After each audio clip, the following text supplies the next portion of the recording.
Good morning. This is KELOLAND on the go with all you need to know in news and weather as you start your Sunday. We also have your Boredom Busters coming up, but first, our top story. We are hearing from South Dakota's congressional delegation about this weekend's U.S. military operation in Venezuela that led to the capture of President Nicolas Maduro, who's facing drug trafficking charges.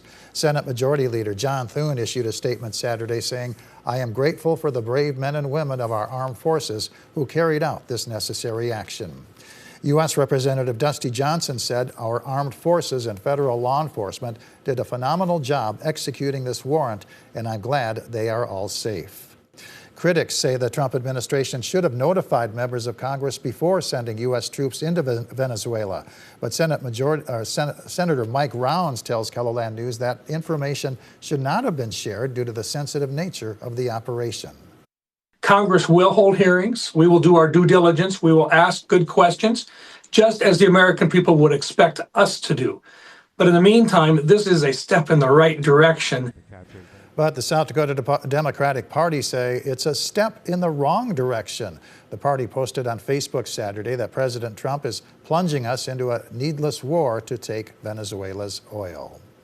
The Heroes Behind the Badges blood drive wrapped up Saturday, with organizers calling it a tremendous success. More than 1,200 donors took part in the friendly competition between Sioux Falls Police and Fire Rescue. Those are enough blood donations to save nearly 3,800 lives. Sioux Falls Fire Rescue came out on top with 640 donation votes to the police department's 623 votes. Fire Rescue will present a check for $2,500 to the Children's Home Society, courtesy of Citibank, while the police department will present a check of $1,500 to Special Olympics of South Dakota. Let's take our first look at the forecast now with meteorologist Adam Rutt in the Storm Center. Good morning, Adam. Good morning, Perry, and good morning, everybody. We've had a foggy start to the day in a couple of areas, but that fog does gradually lift as we go through the rest of the morning and into the early afternoon as well. We'll start at Falls Park. We're at 30 at the airport with a southeast wind at 17 miles per hour. And as a bonus, we get a train going over the tracks out there in the distance.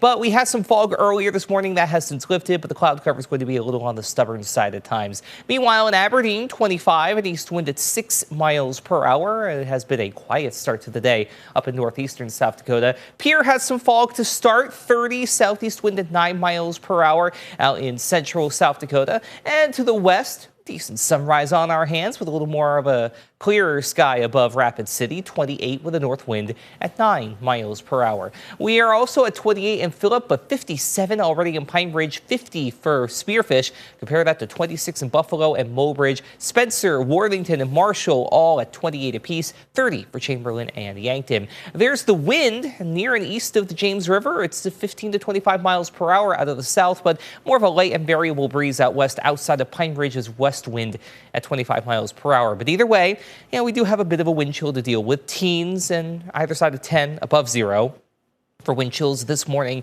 near and east of the James River, but to a lesser extent out west. We'll talk about the rest of your 7-day forecast coming up in just a little bit.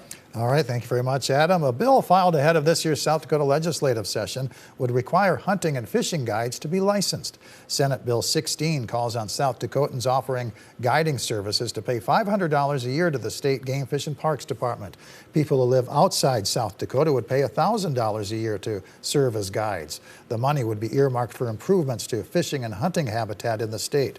Bob Mercer details other provisions in the bill, including a code of conduct for guides, on our Capitol News Bureau page here at KELOLAND.com. The Downtown Burger Battle is officially underway in Sioux Falls and includes a record 50 competitors. 13 of them are brand new. So, I mean, that in and of itself tells you all you need to know about Burger Battle, just how huge this competition is and how much it means to all of our local restaurants to participate in this.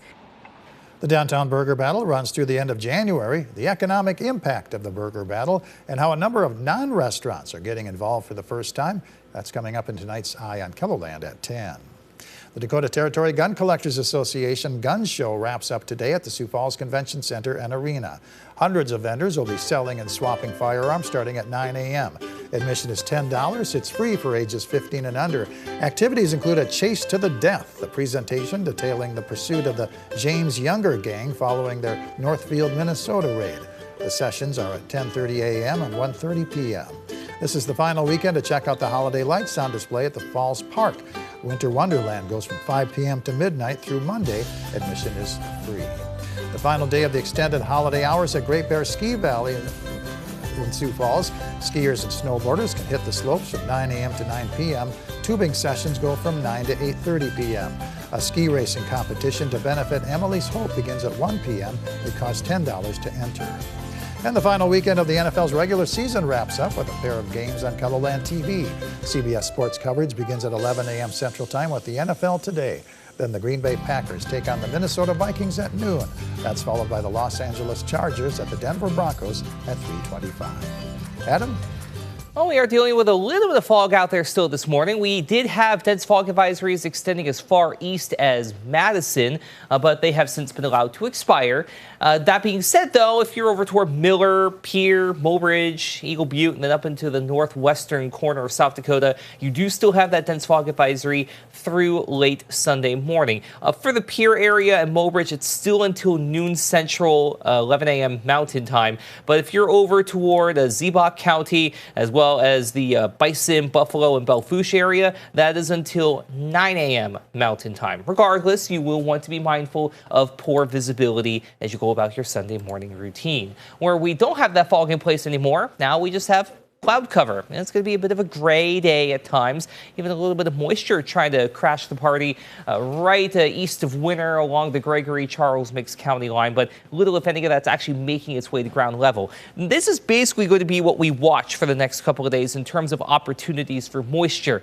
It's going to be fleeting. There's not much substance, and anything that does come around makes little, if any, impact. Also, we'll watch northwestern South Dakota. We did have some moisture up in North Dakota. That's going to try and come down and maybe clip portions of Harding County, Perkins County as well, maybe going into Corson County along the Highway 12 corridor. So just keep that in mind. We have another chance for moisture on the way. That's going to be Monday into Tuesday, where we can see a few isolated rain showers as temperatures are still a decent bit above average for this time of year and will stay that way for a while. We do try to cool off by Friday into Saturday, which features another little wrinkle we'll talk about in a bit. But otherwise, odds for above average temperatures remain favored through the middle of the month. Now keep in mind, averages in the mid to upper 20s, and this doesn't necessarily mean that every single day is going to be above average.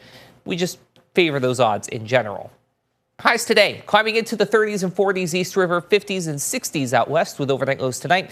Falling into the 20s East River with some fog redeveloping, 30s to around 40 though out west. Then for Monday, again 30s and 40s with a few low 50s down towards southeastern KELOLAND. 50s and 60s hang tough in southern and western portions of the region.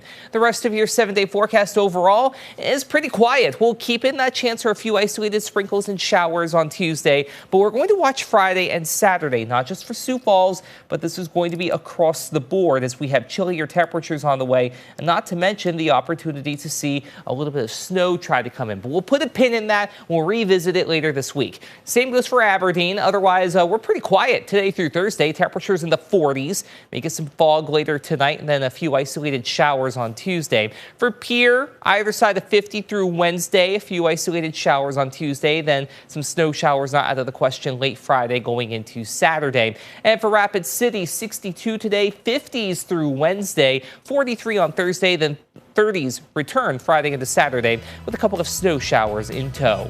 Have a great day, everybody. For more on your local news, weather, and sports, you can always head on over to KELOLAND.com.